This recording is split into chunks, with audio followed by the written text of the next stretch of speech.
Well, good afternoon, everyone, and welcome to our latest travelogue, where we're keeping travel dreams alive. Today, I'm being joined by Bronwyn Knight from MSC. Actually, I'll introduce her in a couple of moments. What I want to do first is firstly to bring up my presentation controls, which should be around about here. And I'll just talk to you first for those people who haven't seen our travelogues before and don't know who Liberty Tours are. I think one of our values says it all. We are explorers. We're always seeking another place, another adventure, another way. And we're doing these travelogues because people can't travel very much, but we still want people planning and thinking about it and what their life is going to be after COVID. So just a little bit of housekeeping. Firstly, everyone's microphones and videos are turned off, but we do have a question and answer function, and you'll find on your Zoom control buttons there's a Q&A box. So if you'd like to ask us any questions during the travelogue, please feel free to do so. So what I'm going to do now is introduce you to Bronwyn, who is right here. Bronwyn is is a business development manager for MSC Cruises. And Bronwyn, why don't you just say hello to everyone and tell everyone all about you? Oh, all about me. Good afternoon, Yes. everyone. Yes, I'm fortunate enough that I work with MSC Cruises. I've had a long history involved with cruise lines over the years, and I'm very excited to be with MSC Cruises. Yeah, so that's really me. So I look after New South Wales and ACT, and so it's fantastic working with Steve and the team at Liberty Tours. And we've got some fantastic cruises and a couple of really wonderful destinations to talk to you about today, of course, with one of your tours you've got planned for next year. And we're all looking forward to travel again because we're all getting sick of being stuck at home. Perfect. Let's just turn us off for a second. Where are we? Hide the video panel and just run a little video about MSC.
Isn't she magnificent? That ship is the MSC Poesia, which Bronwyn, I believe that you've had an opportunity to go on. Yes, I was very lucky actually. Last November, I went over to Europe for nearly a month actually.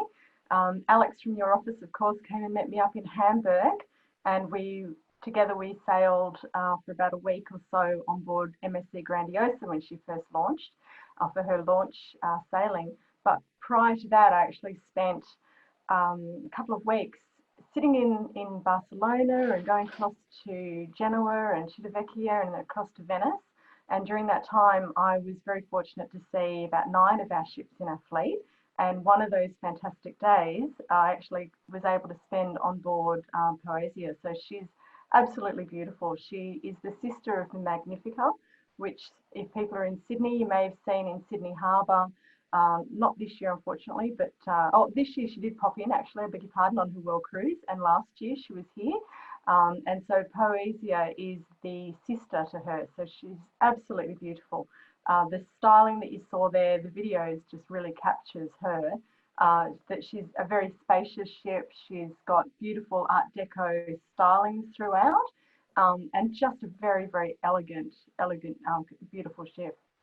Looks fantastic, and she's a beautiful ship for us to feature today. And of course, the reason that we showed this particular ship is that when we do our Land of the Midnight Sun cruise, this is the ship that'll be featured. And of course, in fact, I just want to say to people, generally in these travelogues, we've just been speaking about keeping travel dreams alive. But today, we're going to unashamedly talk to people about travel opportunities that they can actually book. Because this cruise, which we'll show the itinerary from in a few minutes, has only got one sailing, which is next July. So we've got a whole year for people to not worry about health issues and that sort of thing. But why don't I just get off the screen for a minute and leave it to you, Bronwyn, for a little while? Because what I'd like us to do is first talk a little bit, give you the opportunity to introduce MSC and what the onboard ship experience is like and that sort of thing. And once we've done that, we'll go through and have a look at the destinations for the Land of the Midnight Sun cruise. Perfect. So I think the screen that you've got up here at the moment for us all to look at is about MSC and our destinations. So at the moment, we have 19 ships that we are selling in our fleet. Of course, unfortunately, as we all know, we're not sailing currently, but we're looking forward to when we can reintroduce our cruises. But we're very much an international company, and I think that a lot of the questions that we get asked with people coming in and talking to us at events is wanting to know who MSC Cruises are. We are a family-owned business. It's a European business. We're based in Switzerland, and it's a family-owned business. So a lot of the decisions that they're making is with some very strong ethics behind it as far as sustainability and accountability. It's very much throughout the whole of the company. It's very much a feeling about being a family and looking after each other as well as our guests. And so it's a really wonderful company to be part of. With our destinations that you can see there worldwide, now there is a little bit of a gaping hole over the South Pacific, so we are coming into Asia, so we are getting closer, and I do look forward to the day that we might be able to say, oh look, and there's some cruising out of Sydney as well, or out of Australia as well. But currently we do offer cruising, generally speaking. I would say to you that it would be year-round cruising in the Mediterranean, year-round cruising in the Caribbean, and then seasonal cruising in other destinations. So seasonal cruising mainly being then the summer season that you would experience us around that Northern Europe, which is what we're going to be talking about today. Cruising in the South America, South Africa regions. We often do some wonderful longer sailings as well. So people have experienced a lot of travel or looking for a longer experience of an adventure type sailing. Then there's often cruising, moving ships between continents as well.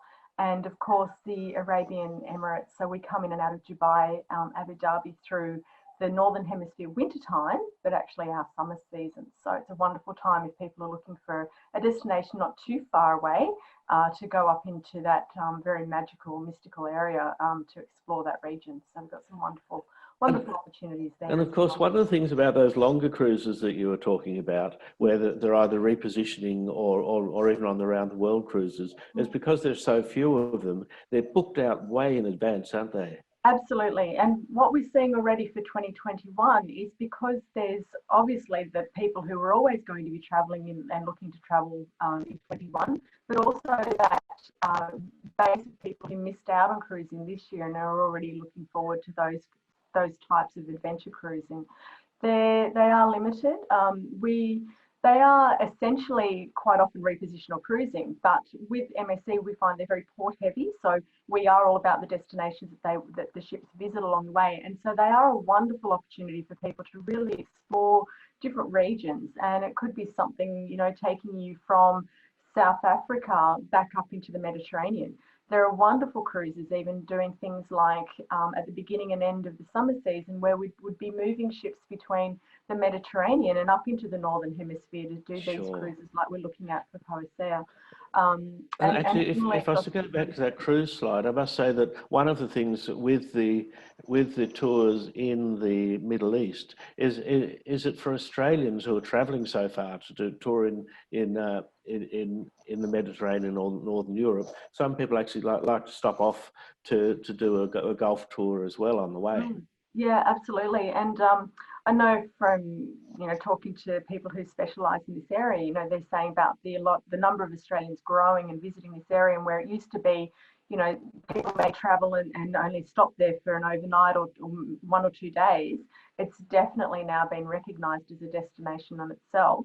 And quite often we'll see that people are going across to Europe and then coming back and doing a cruise out of Dubai or Abu Dhabi. And that's one of the great things about the flexibility that we offer in our itineraries that we can talk a little bit about, in that we do something called flexiporting. So we quite often on an itinerary will give guests the opportunity of a choice of ports for embarkation. What that means then for us in Australia is it opens up then for our onward travel arrangements or the airline that we're using, depending on what's more convenient for guests. Yes, in fact, with the, or actually, a big one that's very popular with the Australians is the Mediterranean tours. And I must say, from Liberty Tours, we often board some of our clients at one of the ports in Italy, or sometimes we board them in Spain. And it's wonderful having them on a circular route so that you can do certainly. that. Mediterranean is our key area. That is our home, being a European company. And we do get, I suppose, the most guests that we have from Australia are looking at those Mediterranean cruises. We do a range of cruises from 7 nights in length. You can combine cruises together. We have cruises that are there year round. And then we would be doing things, say, out of Venice, for example, from April through to November. So there's some great opportunities for people to do what we call our Grand Med cruises, where they're doing both the east and the west of the Mediterranean. We have itineraries going down into, say, Israel, doing more of that area of the Caribbean as well. So the Mediterranean as well. So you know, we will have up to 10 ships based year round in the Mediterranean offering departures. So there's a lot of opportunity for people, and it is a hugely popular area for Australians to travel to, often visiting friends and family as well. Sure. Let's start talking about the onboard experience and what people can expect when they're there. Yeah, well, as I said, this is our ships are quite a young fleet of ships. With all of our ships, we started, our oldest ship was built in 2003 with the Opera. Our newest ship, as I said, with the Grandiosa, was only just launched last November, and we've got more builds coming through. So we are the fastest growing cruise line in the world, with the largest independently owned cruise line in the world as well. So we're a very young entrepreneurial company, and a lot of the innovation that's coming in really giving us the most innovative ships in the world also as far as the fleet. Sustainability is one of the key factors with MSC Cruises. We're very passionate about looking after the environment where we sail. And so things as simple as our recycling of goods. You know, we have pretty much eliminated now all of those single-use plastics on board ships. So, you know, when you're going into your staterooms, you won't find little individual soap packets or little individual shampoo bottles and things. We have the big pump dispensers. When you're having dining, you say, for example, for breakfast, we don't give you an individual serve, like a little packet of jam. You know, we have big dispensers, so you get a serving of those things, those condiments. It seems like something little, but when you're talking about fleets of ships and numbers of guests and cruises, that amounts up to huge numbers. You won't find plastic straws on board MSC, so you really don't even get given a straw unless you ask for one. If you would like one, it'll be a bamboo or a paper straw. So all of those little things that do go a long way as far as the effect that we're having in our footprint, if you like. The innovative nature of the ships when they're coming through with these new builds to make sure that they're technologically the most advanced ships. That means that the emissions that are coming from those ships, the economy of those ships, the way they're running, the refinement of those, as the things that people don't see in as much is so important. Not only about how important our overall experience for our guests are. So things like enrichment programs for people to understand about where they're going to and what tours are available, giving them all that information beforehand. Dining, we have a suite of chefs that we have, international chefs that are Michelin star chefs that design our menus for our guests on board, and also on some of our ships have specialty restaurants themselves, so variety for people, whether they want the main dining room or they want something a little bit simpler or they want just a featured style of dining. Amazing family facilities on board. So the fact that MSC is a family-owned business, so we do have marvellous facilities for children. We partner with Lego, and so if you do have younger children, you'll see a lot of the kids' facilities, and if you have a look online, all of those areas there themed through with Lego, and some fantastic areas for families to do things together or also individually, and then all these wonderful different show lounges for variety for people. So I've got a little screenshot there of just the main deck, and you can see one of the main pools. There are two main pools on board Poesía, and you can see there, this is actually when she was in Sydney a number of years ago. She hasn't been out for a while now, but she's about 90,000 tonnes, so she's a substantial ship actually. So she's quite large, so very, very comfortable for people. Lots of areas to break out and spread out throughout the ship. And beautiful outdoor deck areas. So you can see there, she carries around about your 3,000 passengers. Very, good size, comfortable ship to be sailing, and very, very comfortable when she gets into any sort of weather, which is wonderful. Yes, it's a very nice ship. It's big enough to have all the facilities that people want to do. Yeah, and variety for people. I think that's the biggest thing with cruising. If you think if there's, negatives of people thinking about cruising, they think I'm stuck on a ship and I'm going to get bored. Well, I can assure you on a ship this size where there's lots of spaces for either large scale entertainment with big shows and things, but also some quite nice smaller intimate lounges where we can have some small entertainment. There's card rooms, there's libraries on board. So there's some really nice intimate quiet spaces for guests to enjoy their days, as well as those larger, and variety is a big thing. We talk about the entertainment. We've got award-winning shows that we have, and one thing that really struck me when I was overseas was the variety of the shows and the different themes that they have, and also the number of performers actually on board the ship. So a number of dancers. I would sit there and be trying to count how many people were up on the stage at times, and thinking there was over 20 people, thinking, quite staggering to the amount and the importance of that variety of entertainment. Yes, and well-being areas.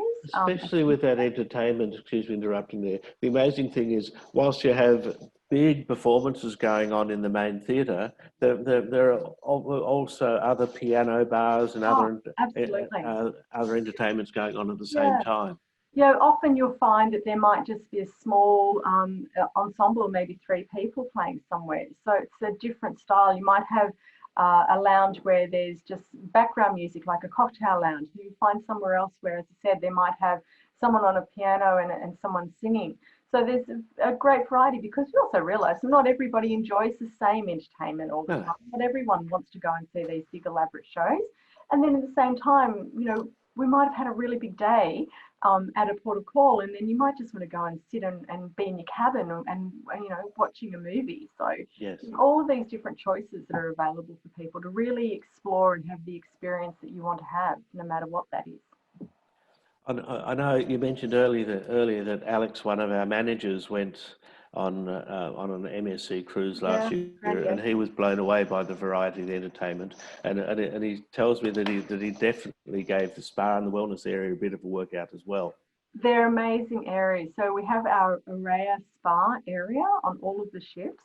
On the Poesía, they're on all the ships, actually, I must say, as I wandered into them, they just are these calming, soothing, whether it's the sounds and the smells, the aromas that they've got coming through. It's very much Balinese style. So when you're coming in, there's plenty of staff there offering all sorts of different treatments, whether you're wanting to just sit in a spa area, in a thermal room, whether you're wanting, you can see there, one of the hot stone massages, whether you know, that sort of treatment. There's gym areas as well for people to use on board the ship. So they really do. Also facials. We have a beautiful salon on board as part of the Araya Spa area as well. So people can definitely go and have your hair cut. You can have a colour. You can have, you know, all sorts of primming and priming done while you're away, have your makeup done. You can have, you know, one of the things actually that I find really interesting on ships that a lot of people have are beautiful photos taken. So often you think about having family photos or couples having a photo, and it can be quite expensive. When you're on a ship, it's a fantastic opportunity to, as a couple, to stand have a formal photo taken with a professional photographer. And so you may want to go and book in and have your hair styled or your makeup done before that. So it's a really special experience. And it's wonderful to have access to a professional photographer when you're on a holiday, because some people don't get to go away that often, and to really have a wonderful memory to take with them is quite important. And something else that we do is you can certainly just purchase photos as you go, like, you know, it's so popular these days to do. They'll also help you with camera equipment on board the ships. And you can purchase packages where you might say, yes, I want to have the pack of every single photo that the photographers take of me when I'm on board. And so you can purchase that, and it's a very inexpensive way of doing it.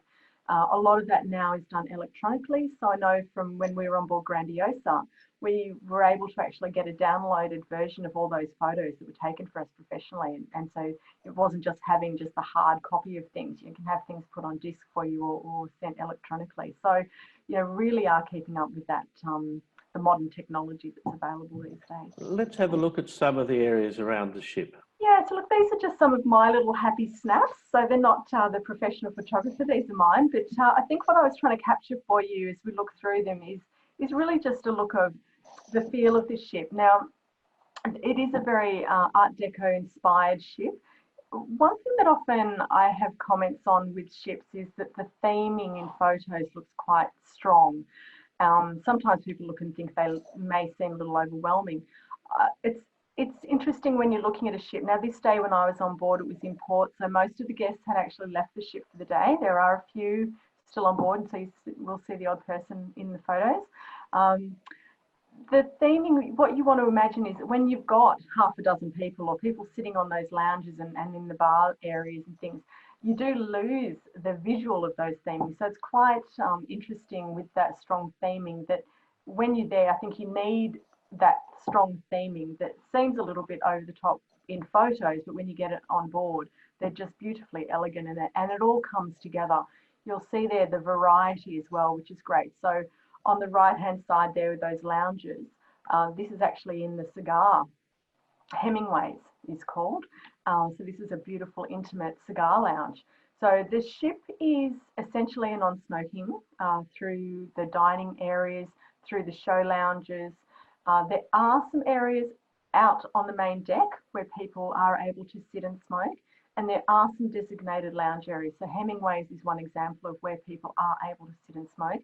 But generally speaking, the show lounges and everywhere, and the dining rooms, and obviously any dining areas particularly, are all non-smoking areas, and along with the staterooms. It's amazing with these to understand that these are your own photos, and so that really shows our our audience today what the ship looks like, because we always wonder once we see these photos that have been taken for professional shoots and things, whether that's really going to be the experience. Oh, yeah, but to know that you've been on board and taken these yourself, yeah, this was it's on my really iPhone. reassuring. Wow. So that was overwhelmed with photos by the time I came back. But you know, just trying to get the size, say, of the main show lounge here. You can see it's actually a 2-story show lounge, and just that's so elegant and absolutely, you know, mind blowing when you look at that with that pinprick ceiling of the starlights in the ceiling of the show lounge, and you can see that the shell of that Art Deco shelling being carried through as a theme throughout. Yes. Interestingly, our designs are all done. The MSC is owned by the Aponte family, and Mrs. Aponte oversees all of the design of the ships and the decor. Also pointing out, this is a ship that is 12 years old. Now, she's so beautifully kept, and it's a very good example of the maintenance and upkeep and how particular MSC is about the standard of the ships. I was always told before I saw any of the ships about that, and I can tell you, being on board and seeing those ships, they are absolutely immaculate and spotless.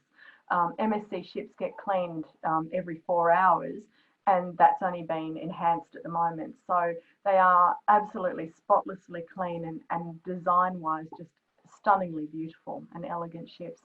I took a few photos of the shops on board because everyone loves shopping, and I think another aspect with MSC is that you get not only the lovely souvenir type shopping, and it's certainly there you can have your jackets and your little magnets and the things to bring home to the family or friends, and little ship models and all sorts of array of things, but also some beautiful luxury items as well, and everything in between. So they've got some beautiful brand names, obviously being European company. You know, I was blown away by some of the Fendi handbags on board the ships, and Bulgari jewellery and things as well. So some beautiful opportunities to do some duty-free shopping when you're on board also with those shops. And they love showing you through, and the clothing as well. So if you don't take a lot with you and you suddenly think, oh, I need to quickly grab an extra shirt or a dress or something like that, they'll be able to look after you on board as well.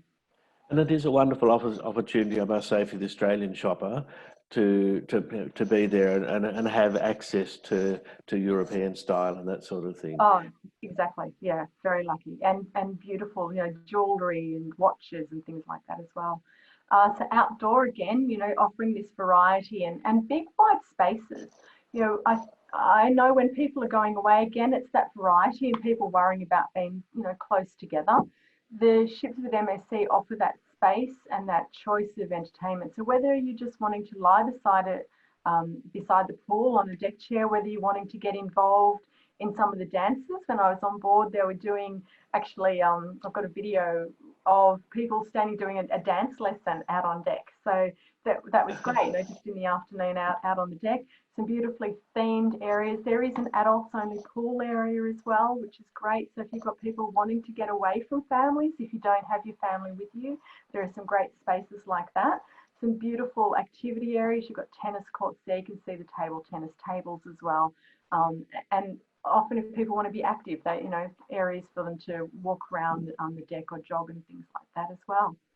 So we're now looking at some of these dining options. So on board Poesia, we've got 2 main dining rooms that are differently coloured. So you've got one which is a burgundy and the other which is more of a blue, deep blue colour. Same menu is through those 2 dining rooms. There are larger tables as well. You can see there I showed some of the tables that are just set up for 2. So if it's just a couple and you're wanting to dine on your own, you can do that. Typically there are 2 dining seatings, an earlier and a later dining seating. So depending on when people would like to dine, they get that choice as well. And on board this ship, we have got a specialty Japanese sushi bar. So you can see there just a couple of the images of the sushi area where they do beautiful, fresh seafood and sushi dishes for you and different Asian. Now, I did get very spoiled. I had lunch when I was on board this day, and so I thought I'd show you a couple of the photos of the beautiful, not only the menu that was available to me, but also the dishes that I had. So, and again, this was a lunchtime menu, and this was the presentation. This is real. Incredible. This is incredible. This is fine dining presentation, isn't it? Yeah, and this was just in the main restaurant at lunchtime. I just popped my head in and, you know, sat down, had something to eat. And you can see there I've also given you a copy of what that menu was. So choices of starters, 3 choices of starters. There's 4 mains there, 4 or 5 mains. Simple, you can just get a burger if you wanted to. And then a range of desserts as well, and wines and things, and coffee. So coffees on board, whether you wanted just a normal flat white or a cappuccino, all sorts of things are available on board also. So beautiful, beautiful menus. And up in the spa, so this is where we were talking about whether you're just wanting to go into the gym area or whether you're wanting to go into the spa. So that Jean-Louis David salon, which we have on board our ships, and then also this beautiful Balinese style massage area. You can see one of the treatment rooms that I've taken a photo of. Being European, one thing I often get also asked about, Steve, is the language on board. And it's something that I think it's a good opportunity to talk about our languages on board. So we are a European company and English is our official language. So all of the staff speak English. Our guests are multinational on board. So when you come on a cruise with MSC, you will be with people who are Europeans. You'll have some people who are British. You'll have Australians on board. You'll have some Americans on board as well. So definitely a very international clientele on board. So you'll see there the signs, and I took that photo really just to show that English is the main language. So all of the signage around the ship is in English. However, if you wanted a menu to be in French, if you want a Spanish version of it, often with any of the forms, you can see on that little area there, which was up in the gym, they were having forms if people wanted to book in for different treatments or different activities, and they're in an array of different languages. So that's available. I believe that across the fleet, personal electronic devices are being rolled out throughout the fleet, aren't they? So that people have a language option presentation for them. Yeah, so what you'll find with any of it being on board the ships, as I said, all the signage and everything is in English. Any announcements, and we barely make any announcements overhead anymore, like through speakers. But if we did make an announcement, it's English first, and then it would be multiple languages, because that if they did make an announcement like that, it would be a major announcement. There's often electronic boards around the ships now. So, for example, if you went up to the show lounge, so you can book whether you want to go, what show you want to go and see, and you can book up to 5 days in advance for those shows. It's no payment for it, it's just that you're booking in, and so you're allocating a time for yourself. And so that's in whatever language you want it to be. They're just little touch screens, and you just are selecting which language that you're wanting. We also have an app called MSC for Me. And with MSC for Me, you download that on your phone, on your smartphone before you go. And then when you're on board, a lot of your notices and announcements and things will come through on board MSC for Me. Different ships have got different levels of interaction with that app, and it's certainly for people who may not have a smartphone or don't choose to use it, it's not a problem. But if you do use it, you can certainly use that for keeping up to date with what your accounts are. If you're wanting internet access, you can organise that through your smartphone while you're on board as well, and there's different packs available. And it does mean that everything's then at your fingertips, and you really are very self-sufficient. You may go through a whole cruise and never need to go down into the information bureau the whole time, the reception while you're there. So tell us about the different cabin categories that we have displayed on the screen at the moment. So I think this is one of the big things that sets MSC apart with the way that we promote our product. Now with MSC, we have something called our value experiences. So while we do have our inside ocean view, balcony, suite categories, we also break that down as well between having our Bella, our Fantastica, and also our Rhea. We also do have Yacht Club also, but on the Poesia, which we're talking about, we don't offer Yacht Club. Yacht Club is only on our larger ships. So within these 3 categories, just to quickly explain these. Bella would be your entry level cabins. So these would be our entry levels for inside cabins, our ocean view, and our balconies. So those staterooms, it's not only the cabins themselves, the staterooms themselves might be very, very similar to something of a Fantastica level visually.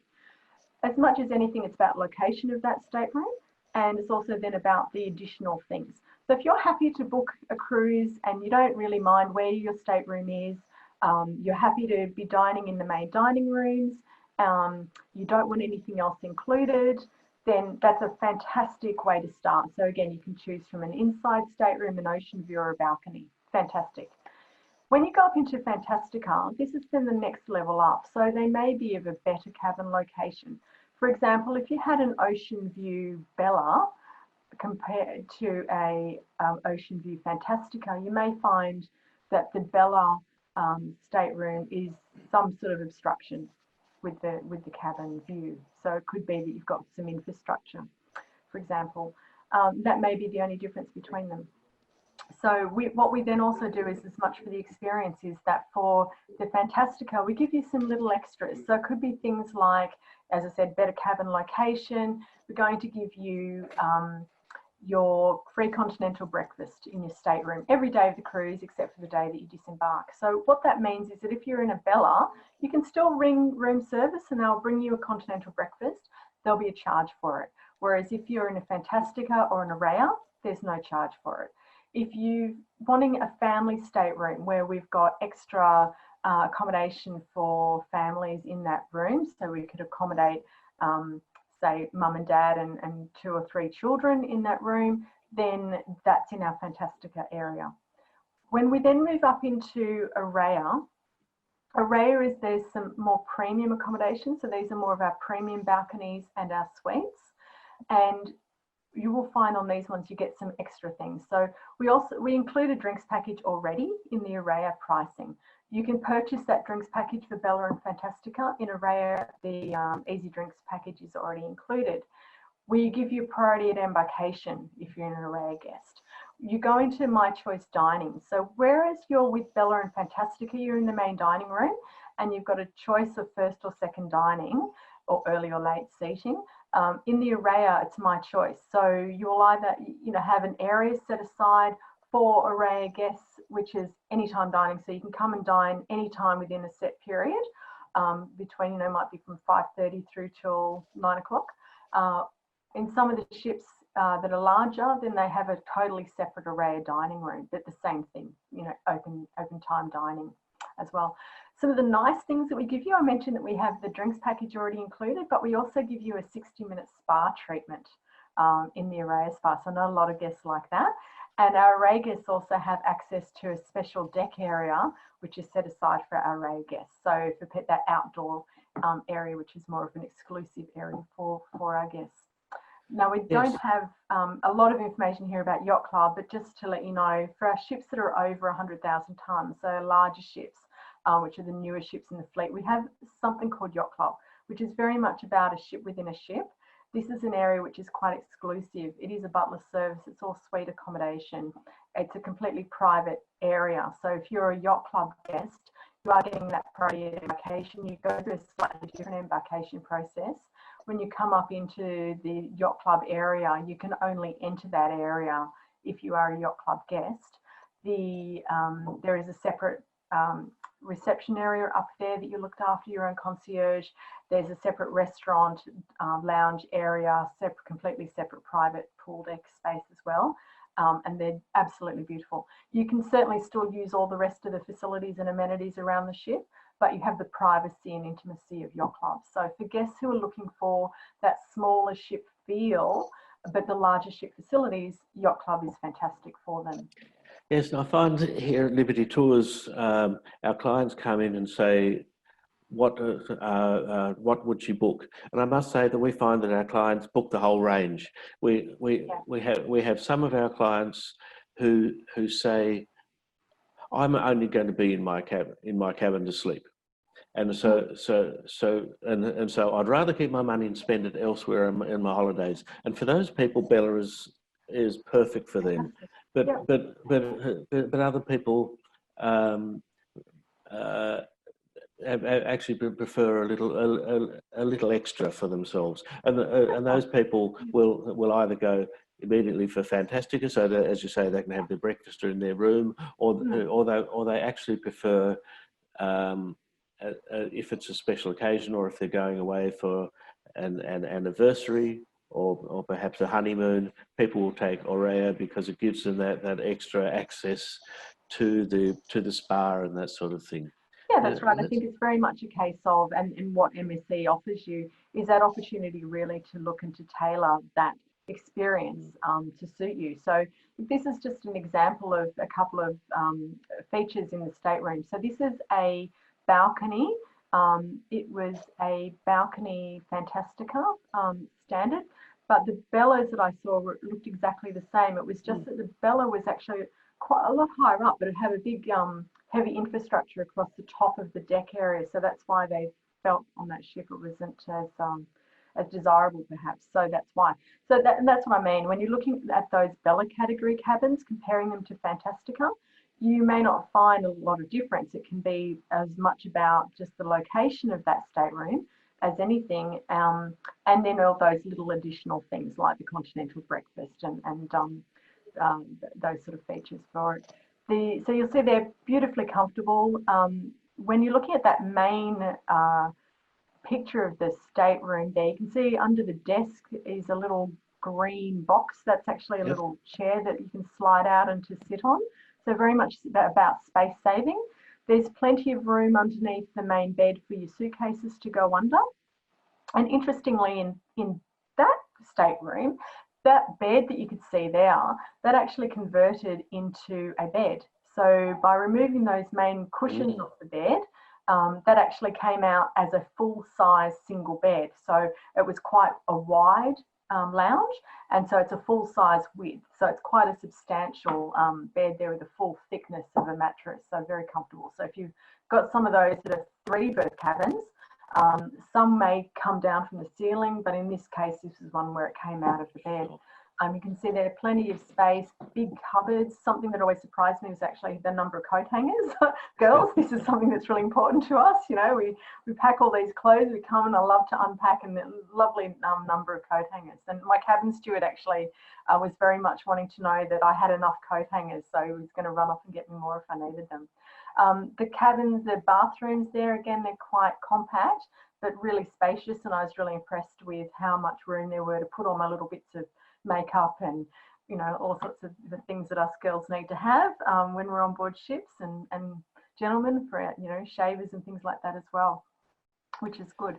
So now we're going to have a look at your itinerary that you've got. Exactly, yes, because I think we've had a wonderful look around the ship so far. And now I just want to talk to people about the particular holiday that we have.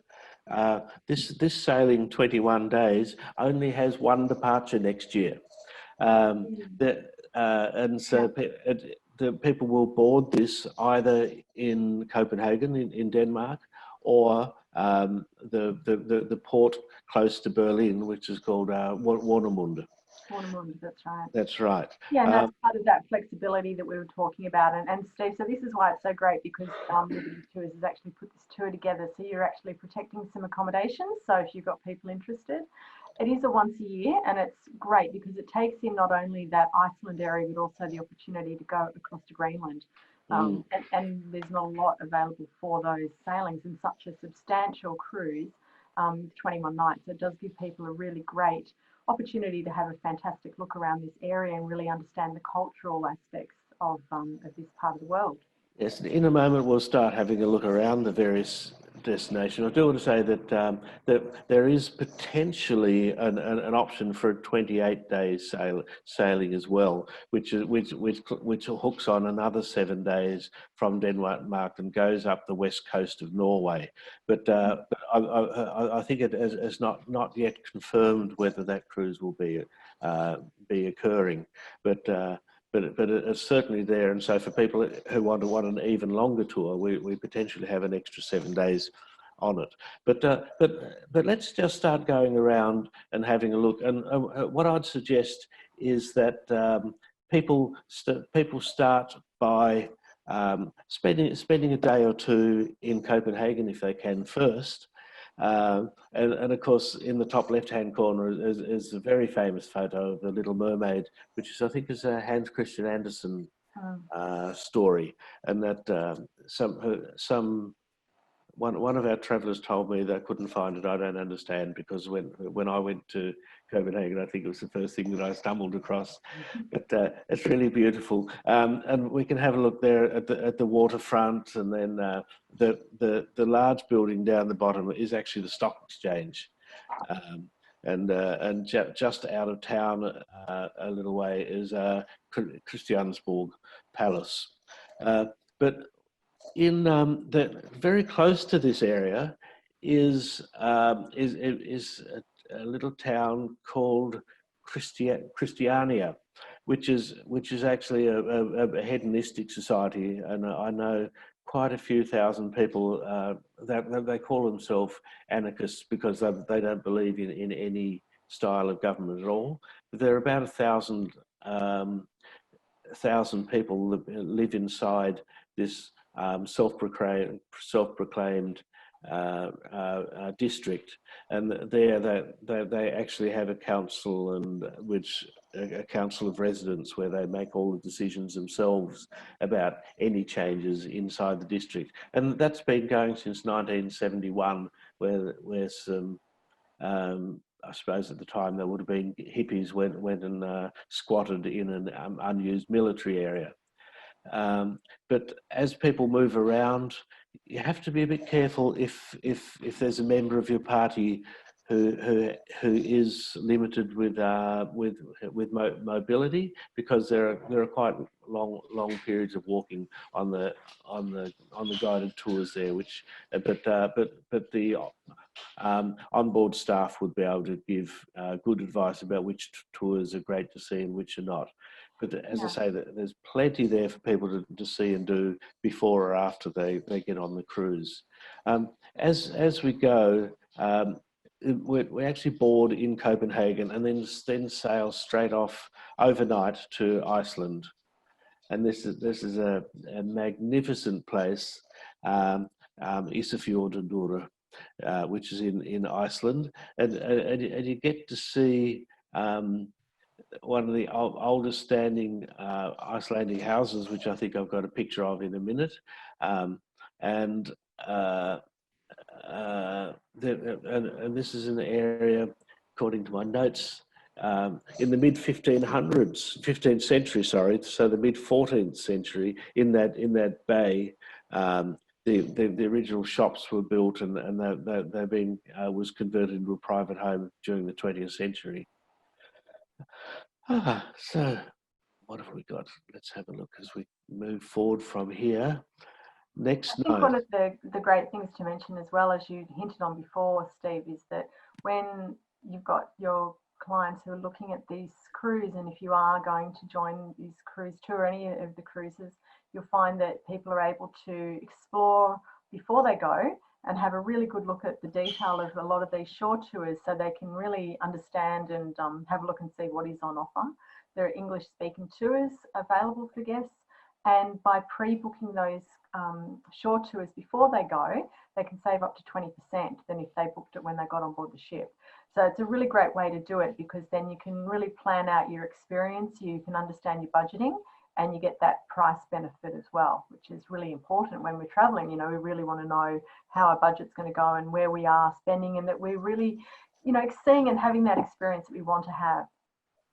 Yes, and I think another thing with that is that some of these tours are actually limited in number, and it gives people that extra bit of safety if they booked it in advance, so that they know that they can actually get the shore tour of that they really want to do, rather than having to do an alternative. That's right, and that's one of the things, isn't it? When we travel, you know, we have a heart set on seeing a certain area. It's terrible to wait until you get on board and then find you've missed out on the tour. So it is a good idea once those tours become available to look at booking those. The beautiful waterfall in the right hand corner of this screen is called Gotafoss, and Gotafoss means the waterfall of the gods. It's stunning. and strangely, it isn't because the the Icelandic people worshipped the gods at that point. It is actually called that because when the Christians invaded in around about the year 1000, that is where the Christians actually threw the effigies of the Nordic gods into the waters, who were Odin, Thor, and Freya. So that's a bit of interesting history from that area. People then spend another night on board, possibly downstairs at the casino if they wish, or at one of the shows, and then we cross over into Greenland, and this is where people stop at the world's northernmost capital.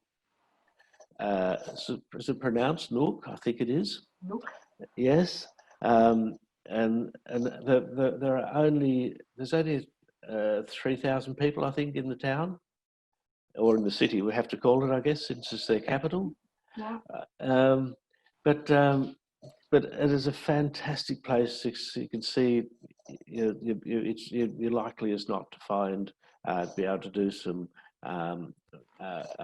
whale watching and that sort of thing. And that clear air and water, and of course the tour that we're talking about is in the season of the midnight sun, which means it is light, or the sun is up about 19 to 20 hours a day, and then even overnight it never gets really dark. You only go down to a level of very late twilight, evening twilight in the evenings, which of course means that throughout the day the light is fantastic for photographers. So and it's this area with the muted colours is an absolute photographer's paradise. And I think that's one of the aspects that we so often look for when we are traveling. You know, we're explorers and we want to experience things that we don't usually experience, and whether that be, you know, culturally, visually, just all those senses and the different things. And that's why somewhere like Greenland and Iceland really does provide that opportunity for a unique experience that we just don't get to have here in the Southern Hemisphere in Australia. And this is Ilulissat, which is actually an iceberg paradise, and you're always likely to get magnificent views. And there's a photo on the top here of the midnight sun. It is a UNESCO World Heritage Site, and in the Kangifjord, where there's 3,500-year-old archaeological finds have been made in this area, and it was actually inhabited by the Inuit that we find, well, in fact, which is not very far away in North America, because even though it looks a long way on our distorted maps, it isn't all that far from Greenland across to Canada. We also, as we go forward, we find these wonderful sculptures here, which are some from that ancient town.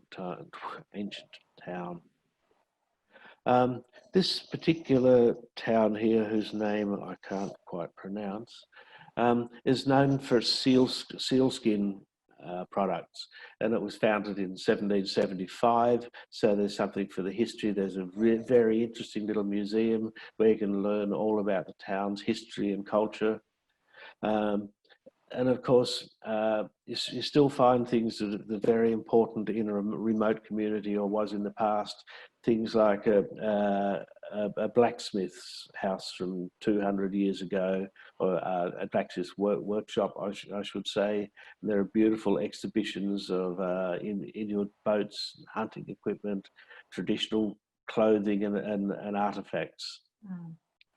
And you find that the people in these areas are so welcoming. They just are so keen to share their culture with people and to give you a little bit of an understanding of what their life is you know, centuries ago, what it was like, but also even today, what they have and what they experience. So it really does give you a very enriching chance to really experience something totally different. Then Reykjavik, where we've now sailed back to the capital in Iceland, and you can see here the beautiful geysers and waterfalls, and there's a beautiful large sculpture, still sculpture by John Gunnar Amundsen that was that unfortunately we haven't got a picture of here.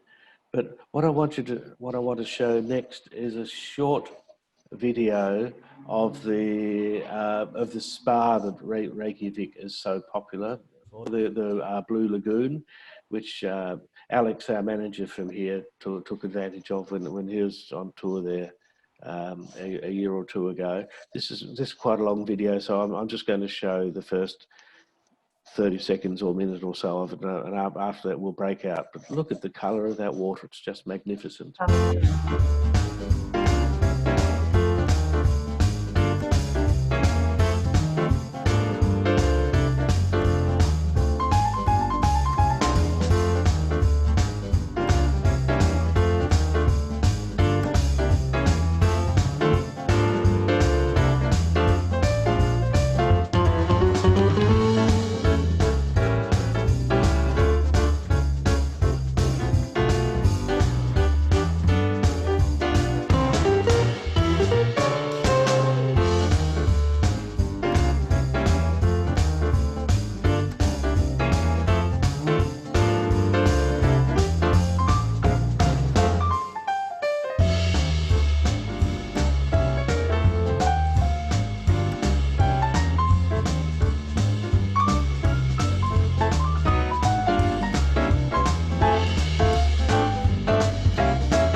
I wanted to let it run, but because it's so lovely, but we can't spend the whole afternoon watching it. But doesn't run out to the spa now? Oh, doesn't it just make you want to be there?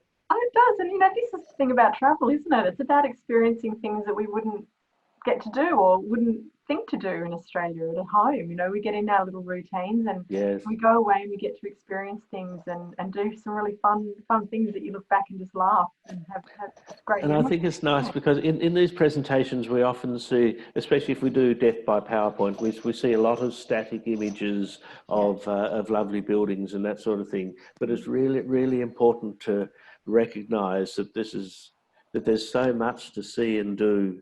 And it's much more than looking at stuff. You're in there tasting the food and meeting the people. Exactly. And feeling. And another thing, the temperature here. If people were to go on this cruise, which is in July, the temperature is really quite mild. You're looking at a maximum temperature of around 14 degrees, which is not very much different, say, than people in Melbourne are probably experiencing today. And I think that's when you're packing as well, that you're realising that there's a real art to packing to travel, and being on a ship as well. You just think, what am I going to take? And it's all about that layering, and that's where people, if they're coming and talking to you, Steve, that they can get some really good advice and suggestions from you and your team about what to take and what you don't need to worry about. Yes. But definitely in situations and weather climates like we're talking about, it is their summertime. It is cooler than what we think of summer, obviously, but it's about that layering. So not unlike if you're going to Alaska, for example, in their summer season, you know, it's all about, you know, trousers and light wind covers and things like that, so that you don't want too much bulk. Is a big aspect. Yes, and the final stop on the way back to Copenhagen is in Kirkwall, which is the capital of Orkney. Now, I would just love to go to those islands off the north of Scotland. That's really one of the places on my bucket list because it is wild. I know that our marketing manager here, Susan, is determined to go there to see puffins, the beautiful puffin birds there. Yeah. But we're just going to recap with having a look at our map here of where we've been. Starting in Denmark, we actually go via a quick stop in Germany, then off around the places that we just saw to Iceland, right over to the west in Greenland, and actually on this map you can see just off the left-hand side the coast of North America there. Of Canada, so it shows how far across we get to go, and then the return journey. And I think that sums up a wonderful trip that that we'll be offering people. Oh, and I did want to mention that. Both MSC is offering a wonderful price, and the other thing that Liberty Tours is doing is offering everyone who books an automatic upgrade from Bella category travel to Fantastica. So all of the guests, if they book with us, irrespective of their of the type of cabin they book, will automatically get at least Fantastica quality experience, and then if they wish to upgrade to Aura, then we can arrange that for them as well. And the other thing that we're doing is that we'll give people a $500 credit towards their flights. Fantastic. So let's just now talk about what's Susan's this voyage asking if I've about. ever seen a puffin. No, I haven't seen a puffin. I definitely would love to come with her to see a puffin one day. That'd be great. And Alex wants to see polar bears. So that's another one for his bucket list. So we've all got lists of what we want to see and what we want to do. So we're just going to have a little bit of a look at something which is called Voyagers Club. So this is our loyalty program for our guests. So I would suggest that if you haven't been on an MSC cruise and you're going to go on this wonderful trip, that you definitely sign up to Voyagers Club so that when you come on board, you'll be welcomed as a member. And then as you get points, you climb up this, and then you are able to then be given some little special things. So it could be some discounts on some things on board. They often have Voyagers Club cocktail parties and the like. We often will have specials for Voyagers Club members as well, where we'll come out with some different deals for people. So that's some great opportunities. So you're talking about climbing up the level. If people don't want to climb up the level, they can queue jump. We can, yes. So if you have been with some other cruise lines and you'd like to try MSC Cruises for the first time, and you're thinking, oh, but I'm this level with this cruise line, or we're very protective of our status levels, aren't we? Then we do something which is quite unique. We do something called status match. So when you join Voyagers Club, and if you are at a certain level with another cruise line, we're not taking anything away from you.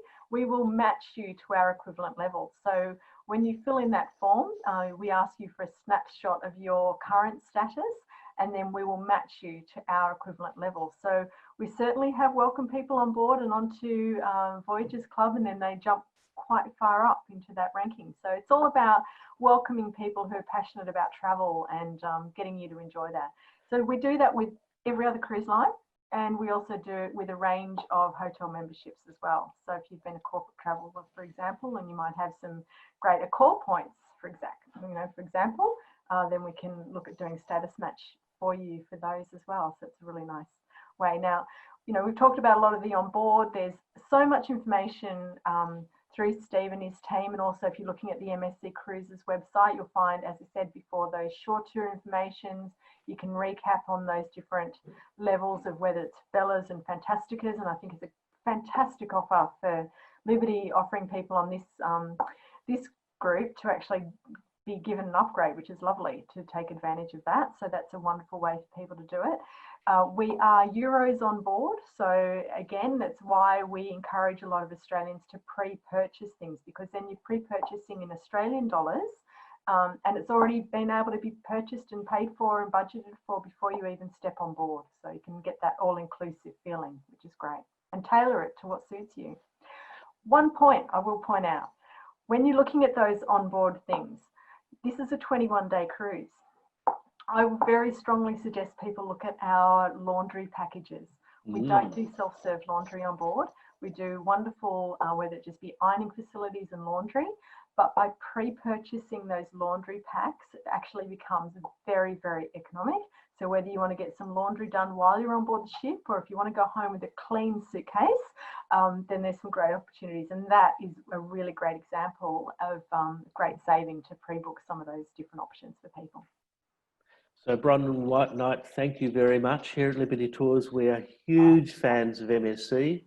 I think the beautiful modern ships, value for money, just putting money aside, the overall experience is incredible, and we really encourage people to get on board and see what it's all about.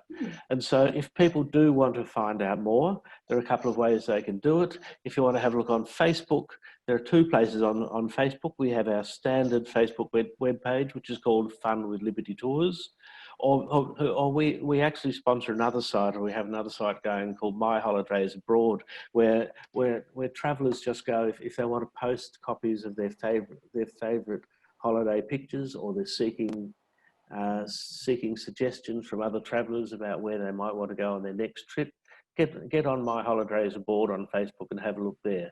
And of course, if you want to book this marvellous trip, then you can just email us using travel at libertytours.com.au.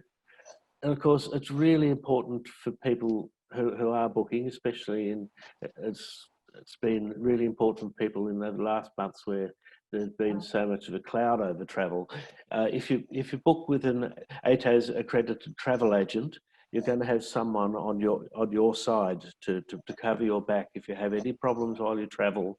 Firstly, to get you a great deal before you go, to give you advice before you go, and then when you're away, to know that you have a silent partner who you can call upon any time is a great benefit. So Bronwyn, thank you very much. My pleasure. Thank you.